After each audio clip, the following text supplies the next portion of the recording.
एका शिवसैनिकांची आणि मराठा मावळ्याची एक भूमिका असते, प्राण जाय पर वचन न जाय.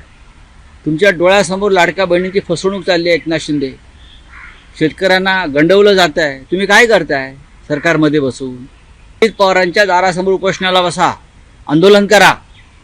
शिवसेनेचा आत्मा आंदोलन आहे. जर तुम्ही खरे शिवसैनिक असाल, तुमच्याकडे जरी नकली शिवसेना असली तरी तुम्ही स्वतःला शिवसैनिक मानता ना, मग देवगिरीच्या बाहेर करा आंदोलन.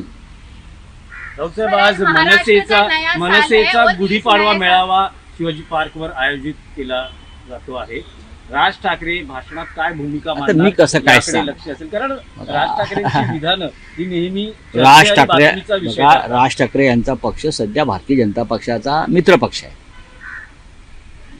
आता मित्र पक्षाचा, भाजपच्या मित्र पक्षाचा तो मेळावा आहे, त्याच्यामुळे त्यांची भूमिका मी पाहतो ही भाजपा धर्जणी किंवा मोदी अमित शहा यांना धरून असते.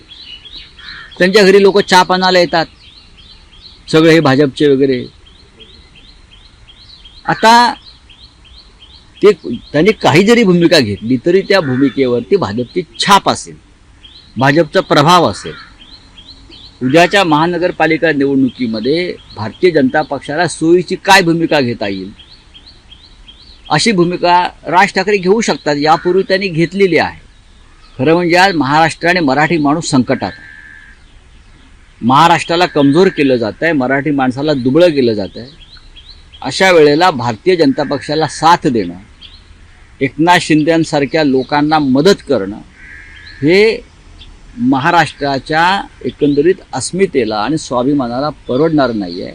आणि मराठी माणसाला कमजोर करणाऱ्या भूमिका राज ठाकरे यांनी घेऊ नये अशी एकंदरीत आमच्या सर्वांची अपेक्षा आहे. राऊतसाहेब, कुणाल कामरावर आणखी 3 गुन्हे दाखल झालेले आहेत. आज सामनामध्ये रोकटोकमध्येही कुणाल कामराचं समर्थन केलं गेलं आहे आणि शिंदे आणि महायुती सरकारवर निशाणा साधलेला आहे. बघा, कुणाल कामराचं किंवा इम्रान प्रतापगडी हे लिहिणारे बोलणारे असे लोक आहेत. सुप्रीम कोर्टाने समर्थन केलं आहे, मी कशाला करू?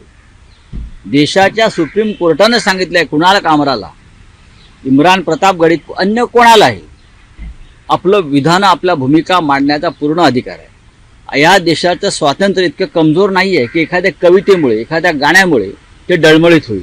हे सुप्रीम कोर्टाने सांगितलं आहे.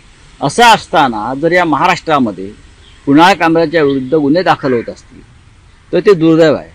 एकनाथ शिंदेचे मंत्री खुलेआम